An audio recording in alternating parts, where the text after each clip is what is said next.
So welcome to episode 7 of the Dongfang Hour podcast. I'm Jean Deville, the host of this podcast, and as always, I'm joined by Blaine Curcio, my co-host. In this week's episode, we are very excited to be joined by Commsat, or 九天卫星 in Chinese, one of the earliest and the pioneering companies of Chinese new space, which has been growing rather rapidly in recent years. But before we get into that, let's first roll the intro. Ladies and gentlemen, we are honored to welcome you aboard the Dongfang Hour. Please make sure your seatbelt is securely fastened. Thank you. 女士们、先生们，预计空中飞行时间2小时15分钟，我们预计在当地时间下午6点25分左右到达。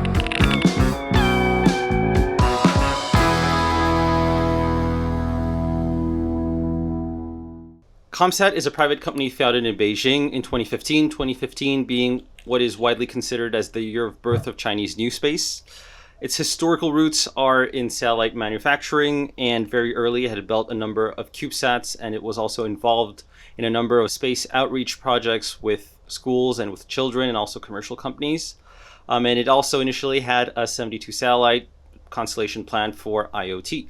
But today, however, it markets itself more as an end-to-end satellite solutions provider, which is something I don't really want to get into now because we'll talk a little bit more about it down the road during the podcast. And so for this episode, we are extremely happy to welcome Donglu on board the podcast, who is the Director of Strategic Development. And maybe I'll leave it to Blaine for a few introductory words and to fire off the first question.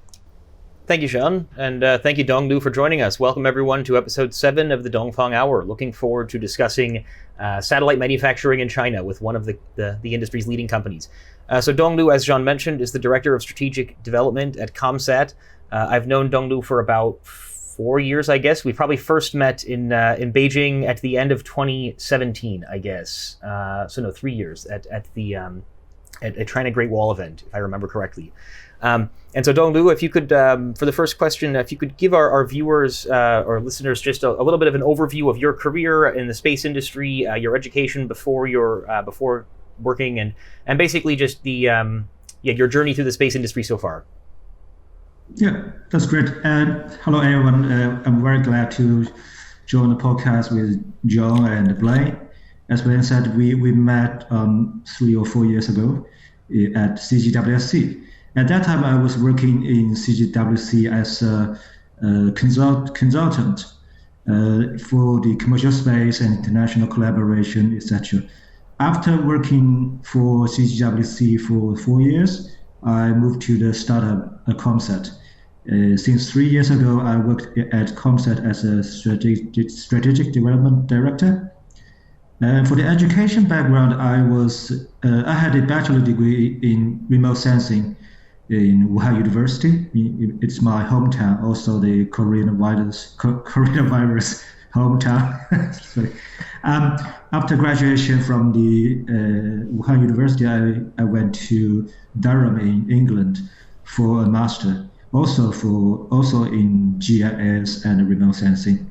And afterwards, I worked for 1 year in England before I did my PhD in University of Munich, LMU, for the radar remote sensing.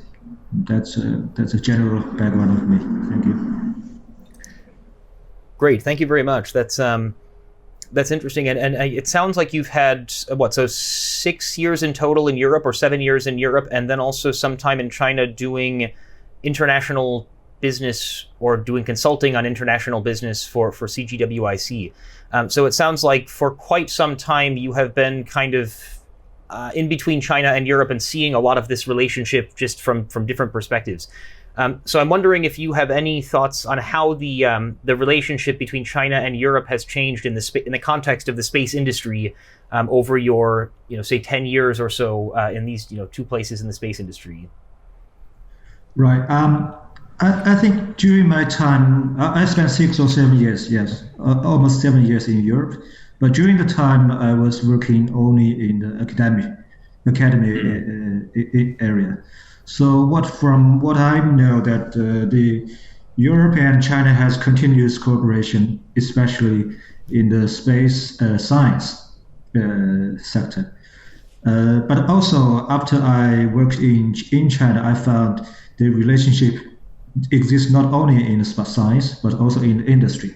So we, from like almost 10 or more time ago, we are one of the buyer or biggest buyer from European companies for different components or subsystems. But I do see some changes here, especially from the past 4 or 5 years. I see more representatives from European companies, even very small companies, are working in China to gain market information, to gain customer resources. They are very actively engaged in Chinese commercial space. They know almost everybody in commercial space in China. So I see that change. It might be European or it might be Chinese as a representative for the European companies. Yeah. But for the China side, I see also changes that we are no longer search for science collaboration. We are actually, for Commsat, we are looking for a component supplier or technology, not supplier, but a collaborator from Europe. So basically I think China needs more fundamental or core technology from the European side. But this kind of collaboration takes more time and need to be treated very carefully. Yeah. Yeah, no, that's a good point, and that makes a lot of sense in terms of the evolution of what has China been looking for in terms of collaboration, and also what has Europe been doing. I think there's and it's interesting. I have seen, I think, over the last few years, an increasing number of European companies that are just starting to make the first move into China. So, coming to a conference or sending somebody, sending someone to a conference, as it were. And also an increasing number of European companies that are making a bigger step and really kind of doing things in China. So I agree for sure with that. So Jean, would you? Oh, can I add one point? Yeah. Of course, you can. You are welcome to. You are welcome to add as many points. So as you can. I see some policy side that some company that has been collaborating with China has been, the business has been closed due to the policy reason. So they are no longer be able to work with Chinese partners, not because of the market, but because of the policy. So I think it's also very challenging for everybody, not only for China, but also for European companies. Yes, there's a certain laser company that comes from a certain country where you may have done your PhD that I think I've heard about. So So Jean, would you like to take us into a discussion of new space and old space and the differences between these two collaborating and sometimes competing forces? Absolutely. So let's open a stream of questions on new space vs old space. And my first one is, if I did my homework correctly, Donglu, you spent 5 years working at CSTCC, which is a consulting subsidiary of China Great Wall. And after that, you moved to Commsat, where you've been working for approximately 3 years. How does one move from state-owned companies to a private company, especially 3 years ago, where the private companies were still extremely small? And I'd say that state-owned companies, even today, they have a lot of the most exciting space projects in China, such as Chang'e for the moon, Tianwen for the Mars, and Long March 5, Long March 9, all these very big rockets. It's so big and so exciting. How does one choose to go to the private sector in China in 2017? Yeah, you're absolutely right that the state-owned company has a very large and highlighted stage for every individual to work on. But first, I gave a short introduction to CGWSC. It's the gateway. CGWSC founded in 1980, and it's the gateway for China space to the international market. That is how it's rolled. So during the time at CGWSC, I worked as a consultant. So I would say I was more like an observer at that stage. So I observed at a macro scale for the whole industry, especially for the commercial side. And during the time, I gained knowledge on how the whole system works, especially how the Chinese space system works. I would say it's probably a very closed system comparing the European or USA side. So the outsider has very little information or very unsystematic information about how it works. And also during the time, I gained many information on who are working in this sector, from not only from the academia side, but also from the industry, from the government side, etc., etc. So I feel very, very happy to be able to spend 4.5 years there. It's a very good start for a green hand in China space. But also I see there are challenges that as a state-owned company. So that's why I moved out to Commsat. And I think, as you said, the China news space is rather new comparing to the US.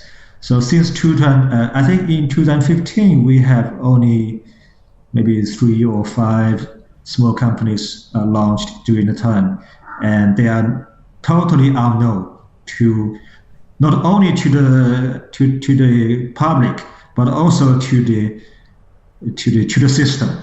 They are very small. So this is changing.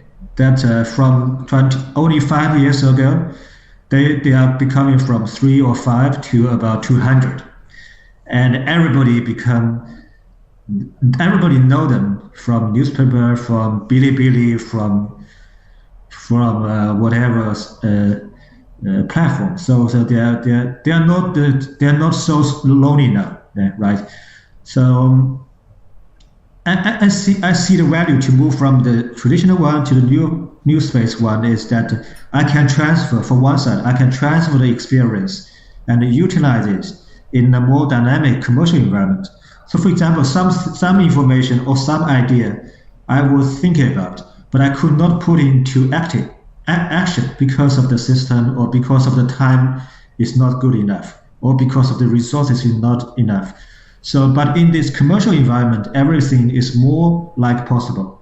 At least we think like it's more possible to do new things, to try new things.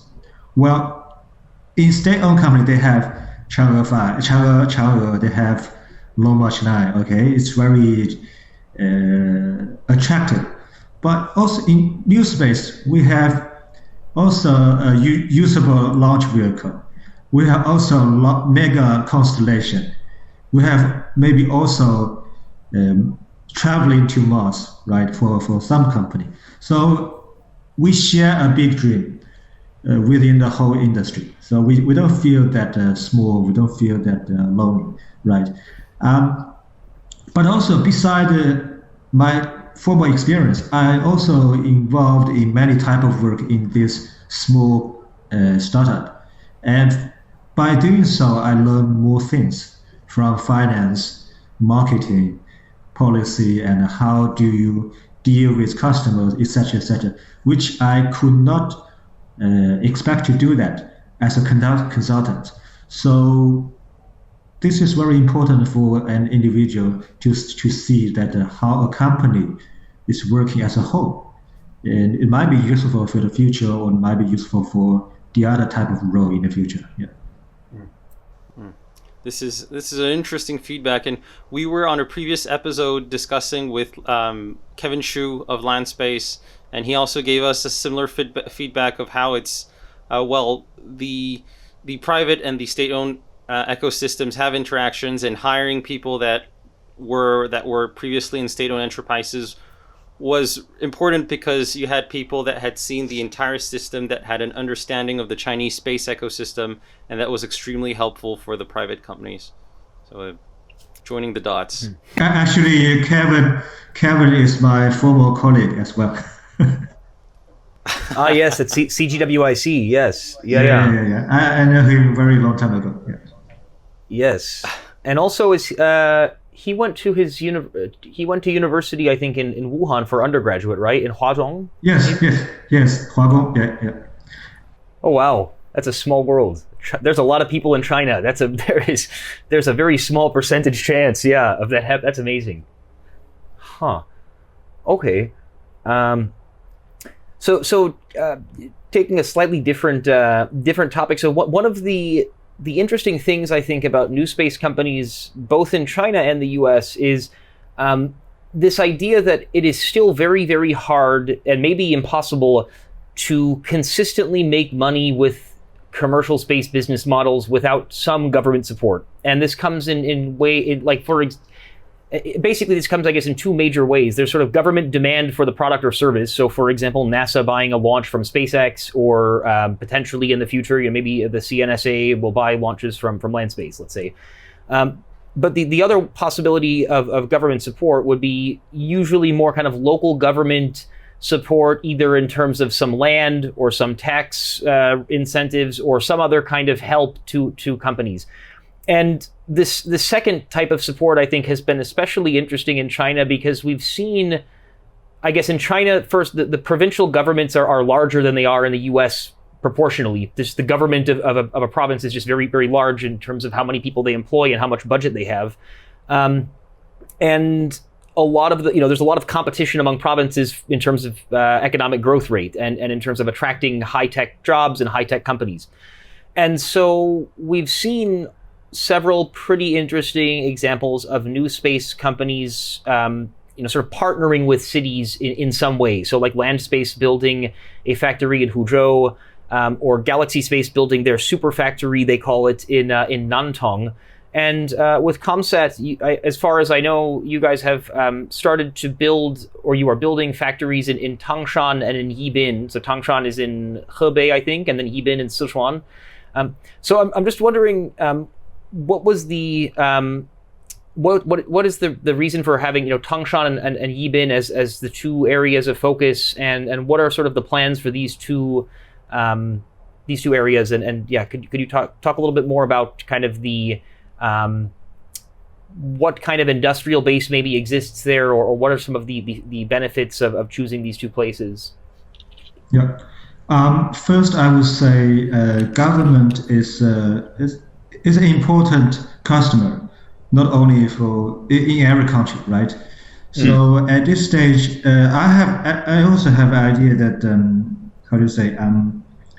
I can conclude, if a new space company cannot provide a product or service to their government, they have no reason to survive in the future, because the government has the strongest need for this new technology.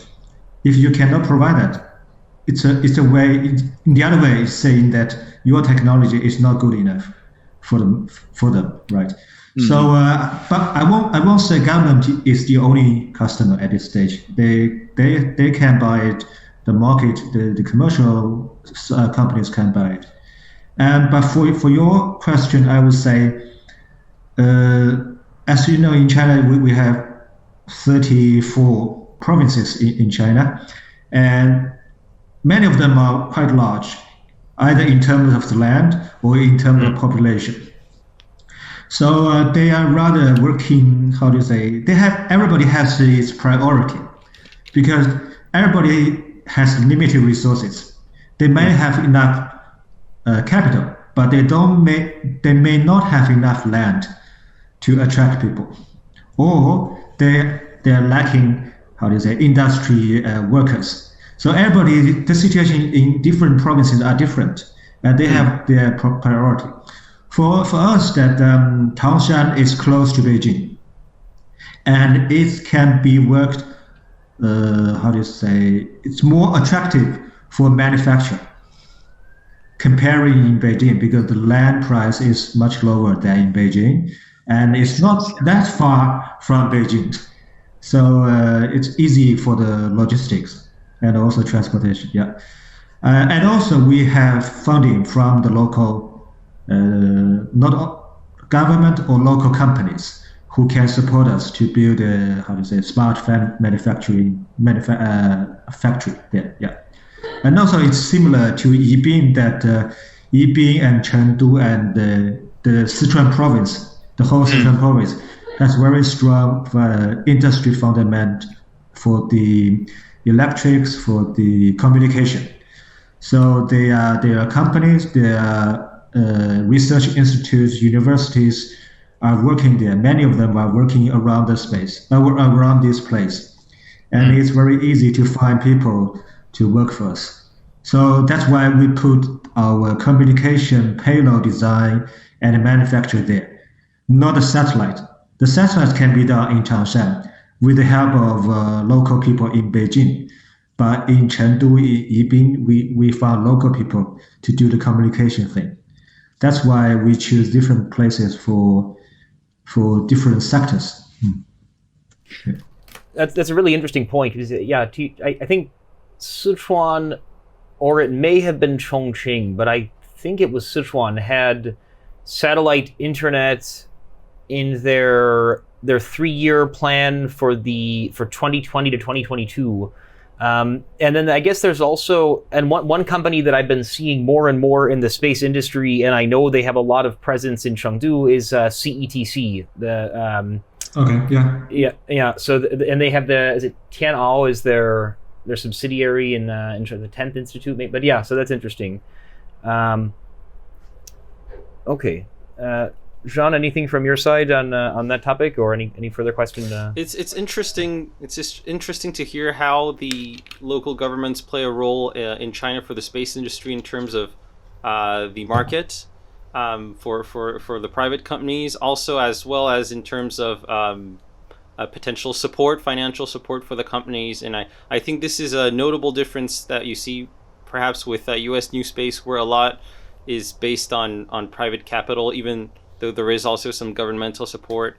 And I think it's also a difference between, say, I think in this regard, maybe a country like France or Europe more generally can be more similar to China than to the US. For example, you have also a lot of government support for space companies in France as well. So yeah, differences and similarities between ecosystems. I would say the government in China is more like pioneer. We cannot dependent on the government, but they can act as a pioneer to put more resources in advance, so that to attract new companies settle down, to attract new capitals from the private sector to invest into this new sector. So it's like a raising a flag for the company, for the local company. So it's a signal that the government think space industry is important for the local society, and they can put a little bit more resources into this company, and then they expect more capital and more resources coming from the private sectors. So the government is not the only player here, right? Makes a lot of sense. And Donglu, maybe also I'd like to ask a few questions on Commsat, the company itself, and the products. But before I do that, could you give us a quick presentation of what exactly today in 2020, what does Commsat do? What are the products? And maybe we have some follow-up questions to that. Okay. Commsat is founded in 2015, so now we are like 5.5 years, right? It's still a very small company comparing to the big players in US and Europe. Basically, we have about around 200 employees since these 5 years, and we are doing 3 things. One is satellite manufacture. The second is user terminals for communication, satellite communication. And the third is to provide end-to-end solutions for different industry customers. So beside these 3 parts, we have spin-off business as a space education, as Blaine has said that. For the space manufacture, we are focusing on the communication satellite for our major. It's our major target. But if we have customer needs for remote sensing, for optical or for radar remote sensing, we are also happy to provide our bus and to integrate payloads from suppliers to make a whole. And for the devices, we have a different type of devices for narrowband communication for IoT, and also we are developing broadband devices for the satellite broadband, right? For this end-to-end solution, we are aiming at logistics, emergency, environment protection, farming. I think these four are the major target for the industry side. Yeah. And so, moving a bit to our next stream of questions here regarding target market and the structure of Commsat. What you've described, being a satellite manufacturer, but also providing services, being an end-to-end provider, that's a wide spectrum of services. And first question is, why has Commsat chosen to provide such a wide number of services compared to, say, other companies that just focus on a specific vertical of the space industry, say just making satellite platforms, for example? I think we aim very high at first. So satellite manufacture is one thing, but we think this is not a closed business. We need to use the satellite well, and we need to use the satellite and for the final. So we need to understand more about who will pay for the satellites through the whole value chain. That's why we are doing everything for, at least for now. But I wouldn't say we can do everything in-house at this time, because you're right, it's very long chain, and even for satellite manufacture, it's very complicated that it has so many components and new technologies are evolving into a small satellite. I would say this procedure is evolving, that we are trying to find a better solution all the time. So if at this stage it's easy to buy, it's better to buy, it's quicker to buy, we will buy it. But if we cannot find it, we have to do it by ourselves. We will go for that. So it's more pragmatic way to do the business, right? And also for the customer side, the satellite manufacturer is very niche market in the whole society, right? Not everybody will buy satellite, but many people or many industry would use satellite. So we would like to broaden our market to a larger audience here, to say that I think everybody has a chance to use space in a way, right? They can buy a satellite, they can use the data, or they can just feel free to share the data to get benefit from the space industry in a totally different way as the existing one. So we would like to provide more solutions to broaden our horizons to the space industry. Yeah. So to that point, just a kind of thought exercise here. So if we think about the number of companies that might be in the market for buying their own satellite from Commsat, and we think about what the sort of average sort of revenue would be from such a customer, and then if we compare that to a company that might, as you mentioned, not want to buy their own satellite, but use satellite for something like maybe, let's say, some company that wants to use satellite for some IoT service and they don't want to buy the whole satellite. So if we think about those two different types of customers, I guess there would be a much larger number of the second type, and that larger number would be paying less per customer for whatever service they're buying. Because if we want to buy a whole satellite, I assume it, yeah.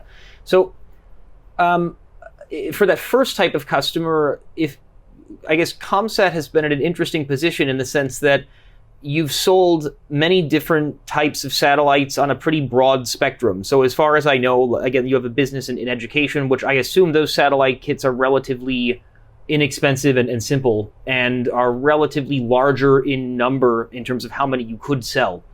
And then there are obviously more complicated, bigger satellites. So is it possible to get some insight on rough order of magnitude, like how much would a sort of like an education type customer be paying for a relatively small satellite, and how many of those satellites might be, how big might that market be? And then if we compare that to, say, a bigger satellite and say a more kind of complicated mission, how big does that, does Commsat see those as equally sized markets, or does it, what is your kind of, do you have any thoughts on those two different market segments and how they might differ? Right. For the educational market, we are actually not, doing business by satellite manufacturer. We provide education solutions, for example, like textbooks and toolkit, and also space museums, things like that, which is more on the ground, not the satellite itself. We use satellites as a component in the education process. So at least we can let the student know, or let the young people know, how a satellite is made and why it is made like that, and what the students can contribute into that process. This is how the space education market is doing, as we do in the market. So I would say the education market is not judged by the number of satellites or the value of satellite that we can provide to the market. Its education market is a totally different market as comparing to the space industry. So for the real satellite manufacturer, we see different type of customers, right? There are a few very big players who are launching mega constellation in China. Hundreds or even thousands of satellites are expected to be built. So, but they won't be a lot, right? So we are targeting 2 or 3 of them to provide a satellite manufacturer in the future, in the next 5 years.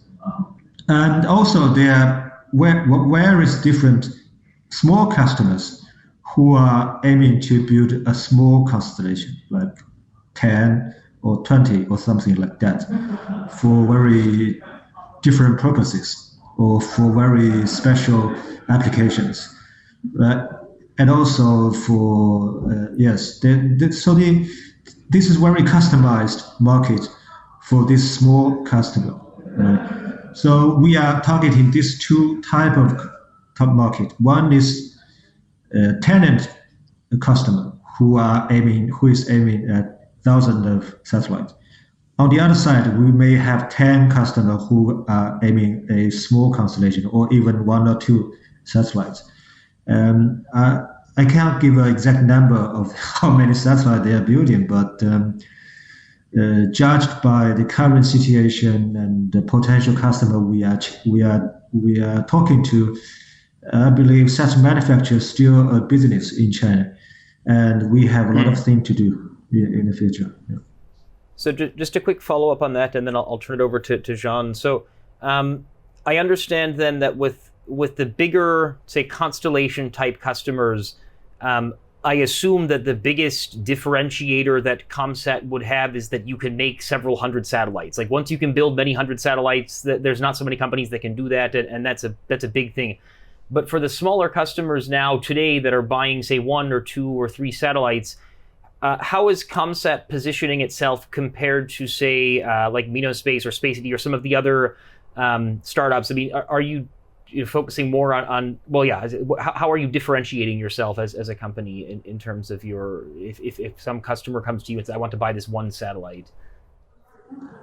I would say for the marketing perspective, if we are the major supplier for the mega constellation, we have a better position for our customer to show that our capability of building such high demand, long lifetime satellite at a lower price for the market.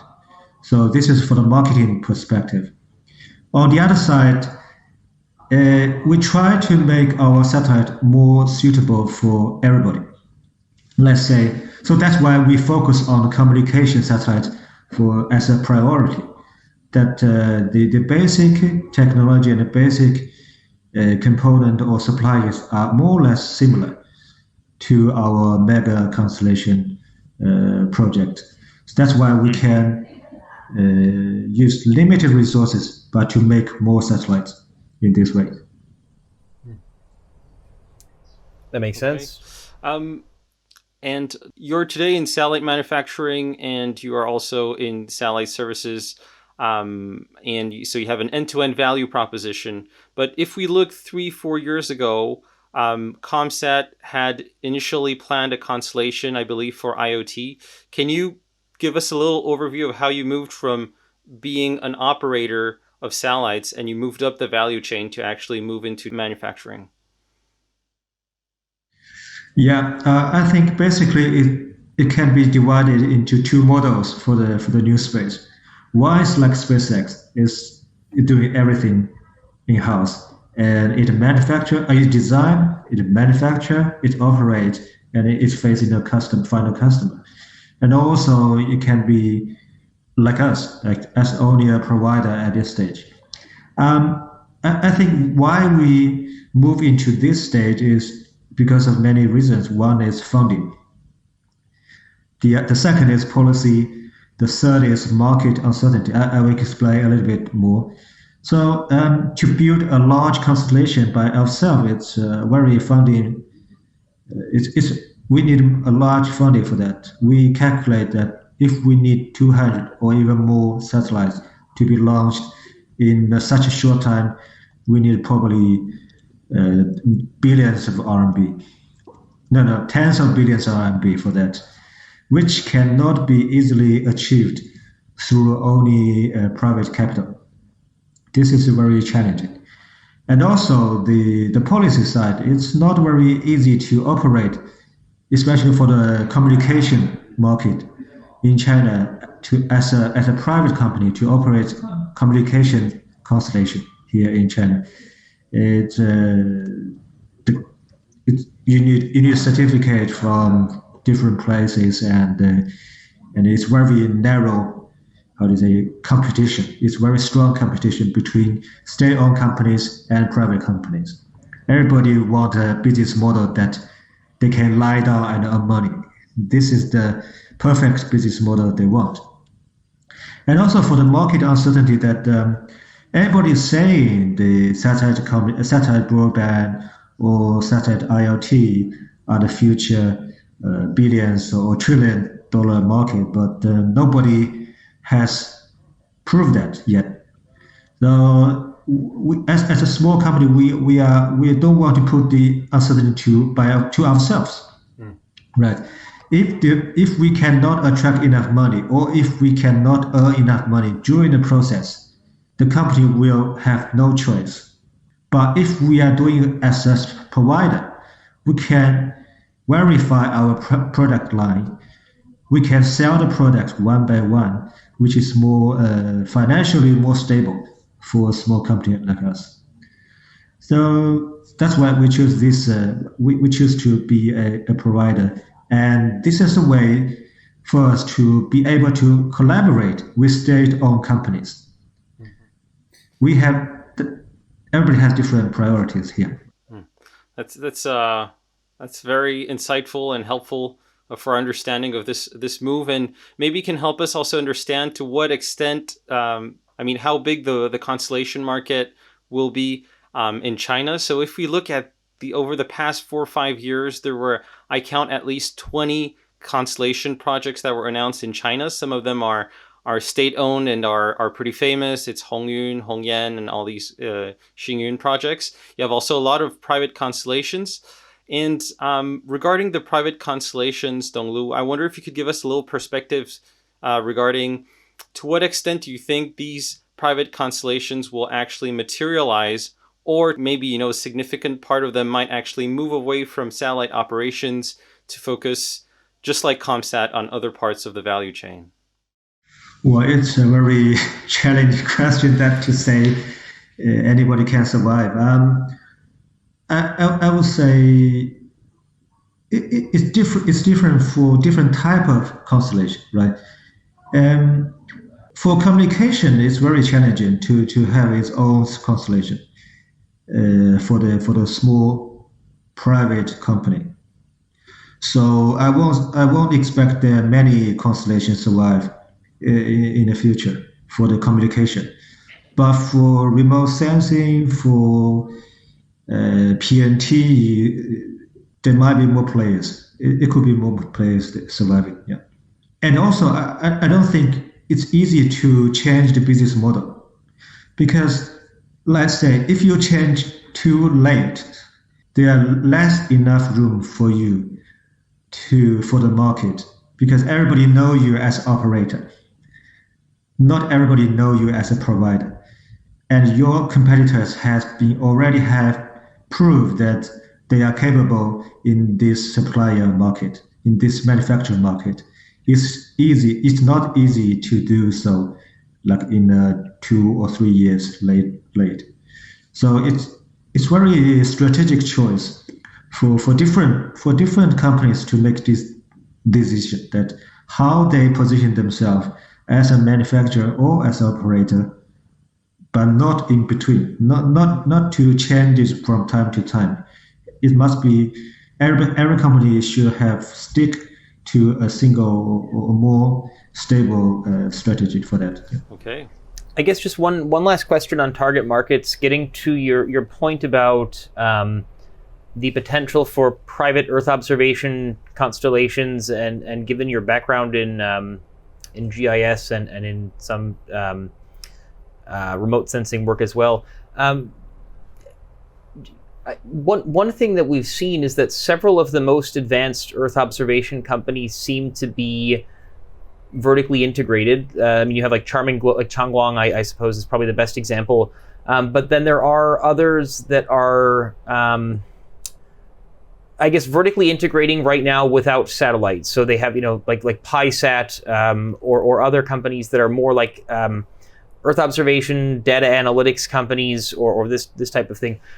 Are you seeing very much demand from these smaller data analytics companies who might want to buy their own Earth observation satellite? So just one example, I remember last year at the China High Tech Fair in Shenzhen, there was a company called Beijing Sixiang Aishuzhu, I think, Beijing F Squares Technologies, yeah. And they had their CEO there was talking about how they planned to buy their own EO satellite because there were some increasing restrictions on the data they could get from like Planet or some other U.S. providers because of the tensions. So I guess have you seen very much demand from Earth from these type of Earth observation companies, and how has that looked, or how do you see that moving forward given your background in remote sensing? Yeah, I think, Brian, you're absolutely right that the companies who are doing remote sensing application and they can do it well, they are always looking for a better solution for the data, right? This is of course the trend. But I'm not sure that if they would buy satellite or they would be able to find other solutions. Right, but in general, you're right. I think they are. I can say many of them are looking for a better solution for the data through acquiring satellites for themselves. But it probably not the long-term solution because, as I said, to build a large constellation involves a lot of money, and if they will see that this is an infrastructure thing. Not everybody can build infrastructure by themselves. So I think initially, many of them would try to buy a small constellation or small number of EO satellites from the market.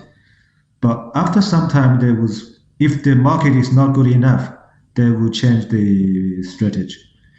So I think this is two ways. If the application is good enough, they can always buy more satellite to have more data to feed the application market. But on the other side, if the application has not been involved, or let's say the digitization of the industry has not been progressed so well, the market will be very limited, and they would have not enough resources to buy more satellites, right? So yes, for us, for Commsat, the manufacture of EO satellite is not our priority, but we always open our eyes. Jean, anything else from you on target markets? A quick question, a quick question on this time more of the, not really target market, but the competitive landscape. Today is the competition of Commsat, is it more, for example, Minospace and other private companies, or do you view state-owned companies such as, I think Aerospace Dongfang Hour, or maybe the Shanghai Engineering Center for Microsatellites, they also are able to build satellites of similar size to what Commsat is building today. How do you see the competitive landscape today? Yeah, I believe everybody who can manufacture satellite are our potential competitors. Yeah, so we have a lot of players in the satellite manufacture industry, but I believe everybody has different edge in this market. That the edge depends on different things. For example, who are the customer? It's a private company or it's government, and the other thing is like, what type of satellite they are looking for. They're looking for a communication satellite, or they are looking for a remote sensing satellite, or they are looking for even smaller satellite for technology demonstration, or even other type of application. Yeah. So generally, everybody can be a part of the competition, but it depends on the different case. Right. I would say the market is not huge, but it's big enough to support many of them surviving here in China. And I watched with attention the presentation of Commsat at CCAF in October in Wuhan. And I remember in the presentation, some of the keywords that came up very often was batch manufacturing, smart manufacturing, and I guess these are key assets that Commsat wants to put forward. Can you tell us a little bit about this strategy regarding these keywords? Oh yeah, we first know satellite factory from OneWeb satellites. It like maybe 2 years ago, I think. It was very eye-blowing thing for us that actually people are really doing this, but we could find very limited information from website or from people we know. So we did some preliminary work to study how would the satellite manufacturer to be like them since 2018, and we see the changes in the industry as a whole, not only the space industry, but the industry as a whole for revolution.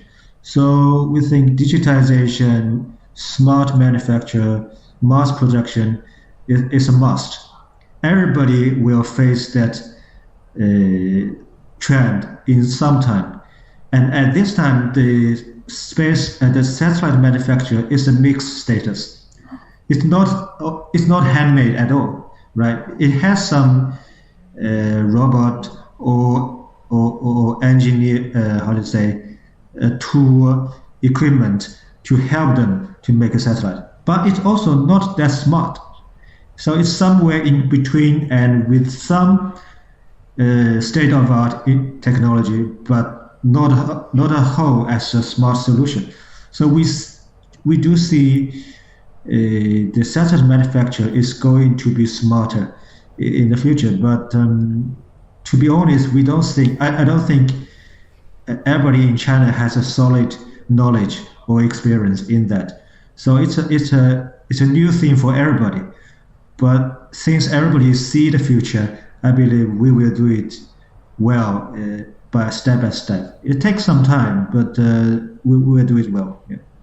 And I guess that kind of, adopting that type of technology is probably, I assume, one of the advantages of commercial companies in China, that they can move faster than the state-owned companies with, like, for example, very automated satellite manufacturing that requires bringing in really new, production lines.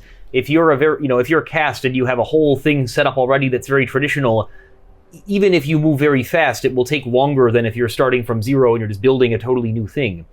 And I guess I also think about on the launch side of things, I look at companies like Relativity Space in the US that are doing this whole 3D printed rocket.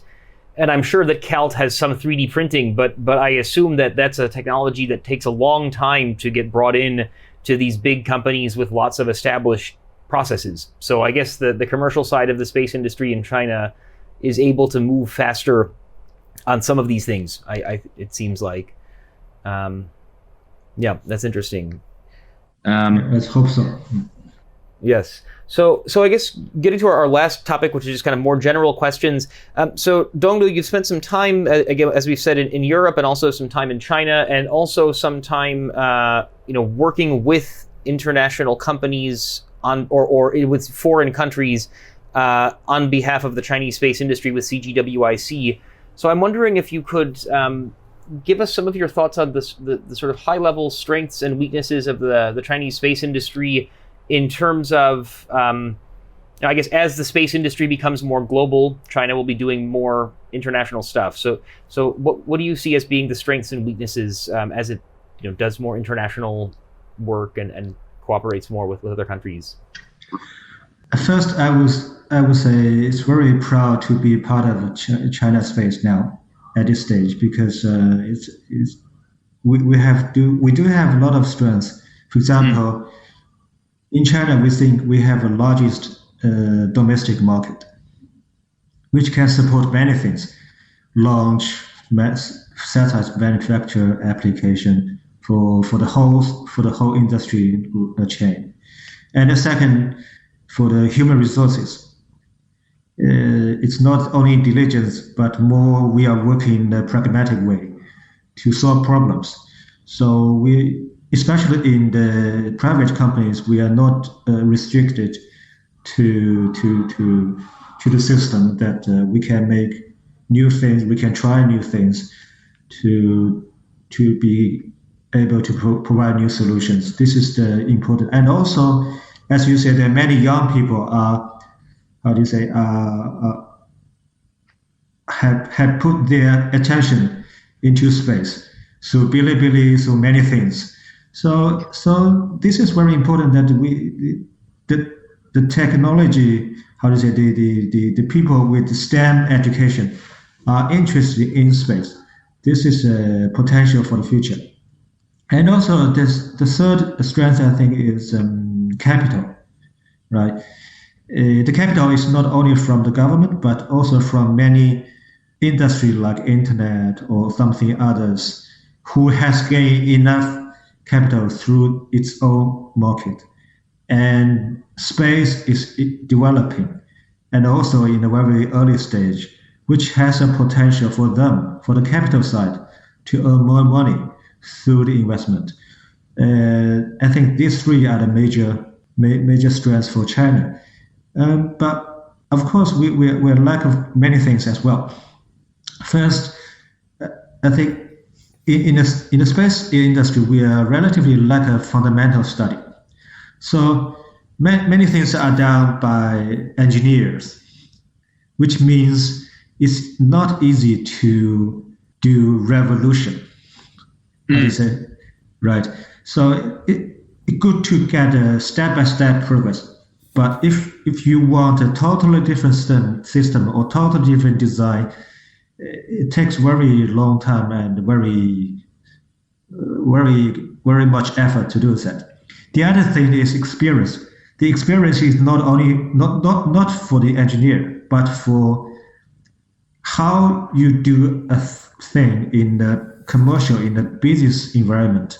This experience is not that much in China, because the China new space started only 5 years ago, and many of us were working for the state-owned companies before. At this time, nobody has much commercial experience in this. And also, many of us are not working for small companies or for startups as we are working now. It's for the management side, for the company operating as a whole. It's not easy for everybody. So the experience is also something we need to gain more in the future. And last, I think it is for the policy one, right? For many reasons, China, US, Europe are facing different challenges in terms of policy. And the policy can be a hurdle for technology communication or people communication, right? Knowledge communication. It's a natural hurdle for that. That will make things going slower than expected. So that I would say how strengths and weakness in China. But because the market and capital and the human resources, I think that there will be a very strong drive for the sector to grow. So let's see. And to follow up on this point on human resources, how hard is it for today, or easy, I don't know, for a company like Commsat, a private company, to hire young graduates or experienced people in space, considering that today there are a lot of space companies in China competing for these talents? And if we're talking about young graduates from university, in China, you have a lot of extremely popular tech companies that have the reputation of paying very well, such as Huawei, Tencent, Alibaba, Xiaomi, all these companies. How do you compete with those? And in general, just how hard or easy is it to hire? Right. You're right. Of course, we are not rich enough as Huawei or Tencent or Alibaba. Also, but in general, that the space company in China is not only attracting people from space sector, right? It's because for Commsat, we are doing space and communication. So we need people not only from space sector, but we also need people from the communication sector. And the communication sector is a much larger ecology comparing to the space sector. So we have more choices for that. This is one thing that for the human talent. For the other thing, we are not actually competing with Huawei or Tencent for the people. We are competing with our competitors in the space sector. So if the company like us can go further, can move on to consistently gaining capital, gaining knowledge, gaining technology, to have progress in the R&D, to make money from the market, I believe we are more attractive than our competitors in some way. So, but of course, human talent is always an important thing for the company like us. Yeah. That's why we are also open that to not only for China, but also for the European, for the outside world. Yeah, we can find solution for to collaborate in different way for more talents in Europe, for example. And just one last question on that, and then I think we're just about at the hour mark. So I know a friend of mine, an Italian citizen, Giuseppe, I think he worked for Commsat for a few years. He's now gone to do his master's degree in London, I think. So yes, he's also working for Commsat now as a part-time. Oh, he's still working for Commsat. Okay. Oh, excellent. So I was going to ask whether you have any other Europeans or any other foreign people working for Commsat now, or is it just Giuseppe with Commsat? Yeah, we are open. Our doors are always open. Right. Yeah, and Giuseppe Joe is also still working for us. Yeah. Still with the company. Okay. Very cool. Well, you heard it here that all doors are open. So any Europeans that are interested, you can send your resume to Donglu, and he. Absolutely. Very welcome. Oh, excellent. Well, I think there's a lot of people that might be interested, and Beijing, I guess, is a very nice city these days. It's probably. Are you guys working in the office now? Everything is back to normal, or? Wow. So, Everything is back to normal. Yes. Yeah. yeah. So it's not only a great company, but it's totally back to normal. So I'm sure you're going to get a lot of resumes being sent to you in these next few weeks. Great. Well, thank you very much, Donglu, for your time. Jean, anything else from your side to finish things up? I have a last question for Donglu, and we asked the same question to Kevin, so I said might as well ask it as well. Donglu, who is maybe one person that you admire a lot in the space industry, and why? Well, I don't want to say Elon Musk, but it definitely did a how do you say, perfect target for an individual to learn. I mean, I don't mean everybody will be Elon Musk, but the way, the dream he aims, the way that he's doing, and the efforts and the success they have made is always attractive to individual, not only for space, but also for many, many areas in here. Sorry, it's not it's a very normal answer. No, but I mean, that just means that definitely he has a lot of innovative points that are inspirational for new space, so it makes sense. For your information, Kevin Shu said 签学生 for his model. Very good, very good. Although we sent him that question beforehand, so he might have had some time to think about it. If we had asked him, he might have said, "Oh, well, Elon Musk, yes," but we don't know. We'll never know. Yeah. Well, anyway, thank you, Donglu, for your time. This has been a really excellent time. I've learned a lot, and I hope that I hope you get a handful of resumes sent to you as a token of our thanks. So we'll see. So this has been episode 7 of the Dongfang Hour with Donglu from Commsat. Thank you very much for listening. I'm Blaine Curcio, joined by my co-host Jean Deville, and we will see you next time. Thank you. Bye-bye. Hope to see you sometime in China.